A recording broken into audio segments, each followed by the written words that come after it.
Miksi peruna muutti Ruotsiin? Koska siitä haluttiin tehdä sipsi. Mitä yhteistä on Hyttysellä ja opettajalla? Molemmat inisevät korvan juuressa, kun yrittää nukkua. Mikä on vampyyrin lempijuhla? Veronpalautuspäivä. Miksi kirurgit käyttävät maskia leikkauksessa? Etteivät he söisi potilaan eväitä, jos nälkä yllättää. Mitä hirvi sanoi, kun se katsoi peiliin?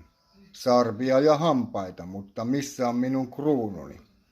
Pikkukalle vauhdissa. Pikkukalle kysyi isältään: Isä, onko totta, että viisaat ihmiset ovat aina epävarmoja ja vain tyhmät ovat aivan varmoja asioista?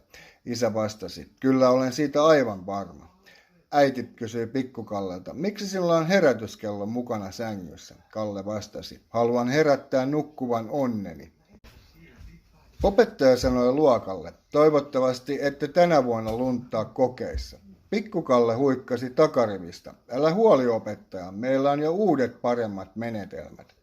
2 pöllöä istui oksalla. Toinen sanoi huu. Toinen pöllö pyöräytti silmiään ja totesi: Älä aina aloita samaa poliittista keskustelua. 2 matoa tapasi puutarhassa. Toinen sanoi huokaisten: Olepa sinä pitkä ja komea. Toinen vastasi: Kuule, minä olen polkupyörän ketju. Miksi kiraffeilla on niin pitkä kaula? Koska niiden pää on niin kaukana vartalosta. Mies meni ravintolaan ja tilasi keiton. Hetken päästä hän huusi tarjoilijalle: Täällä keitossa on kärpänen. Tarjoilija katsoi kulhoon ja sanoi: Älkää puhuko niin kovaa, tai kaikki muutkin haluavat sellaisen.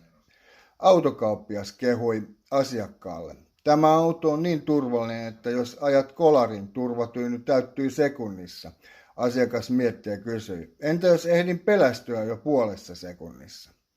Poliisi pysäytti autoilijan ja sanoi: Te ajoitte yksisuuntaista katua väärään suuntaan. Kuski ihmetteli: Miten niin väärään suuntaan? Minähän ajoin vasta yhteen suuntaan. Lääkäri sanoi potilaalle: Teidän pitäisi kävellä 5 kilometriä päivässä terveytenne vuoksi. Potilas vastasi: Selvä homma, tohtori.